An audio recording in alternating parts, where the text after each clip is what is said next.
Good morning everyone, જય માતાજી મિત્રો। તો ફરી એકવાર આપણા ન્યૂ વ્લોગમાં તમારું સ્વાગત છે ને આપણે ફરીથી એક વખત ડીસા જવાનું થયું।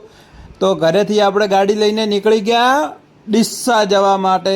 તો પહેલાં તો આપણે આવી ગયા ડાયરેક્ટ ગામમાં આવીને દર્શન બીજા કરીને નીકળી ગયા। આપણે સીધા આવી ગયા પહેલાં તો દાંતીવાડાથી જેવા જ નીકળ્યા એવા આવી ગયા આપણે બનાસ પુલમાંથી। તો મસ્ત આજ દોતીવાડા ડેમનું વાતાવરણ હતું અને મસ્ત દેખાતો હતો ત્યાંથી।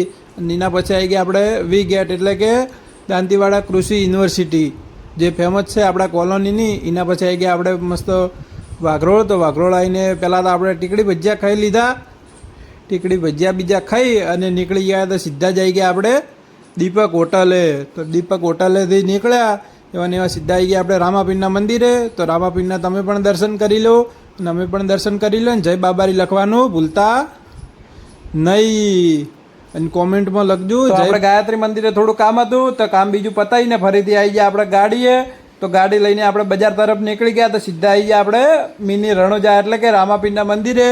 તો આપણે રામાપીરના દર્શન કરી લીધા અને તમે પણ મસ્ત રામાપીરના દર્શન કરી લો અને કોમેન્ટમાં જય બાબારી મિત્રો લખવાનું ભૂલતા નહીં। ચમ કે કાલે રામાપીરની બીજ છે। એના પછી આવી ગયા આપણે ભારત આઈસ્ક્રીમે ખાઈને નીકળી ગયા તો સીધા આવી ગયા આપણે સ્પોર્ટ ક્લબે। તો સ્પોર્ટ ક્લબે આપણે થોડું ફોટો ફ્રેમનું કામ હતું ત્યાંથી નીકળ્યા એવા જઈ આ તો આપણે કોકના ઘરે આવી ગયા ત્યાંથી નીકળ્યા એવા આવી ગયા આપણે ડાયરેક્ટ આઈસ્ક્રીમ ખાવા ફરીથી। તો આઈસ્ક્રીમ બીજું ખાઈને આવી ગયા ડાયરેક્ટ કોલોનીમાંથી નીકળ્યા એવા સીધા જ આવી ગયા આપણે બનાસ પુલ માટે। તો બોલો જય બાબારી મિત્રો અને કોમેન્ટમાં જય બાબારી લખવાનું।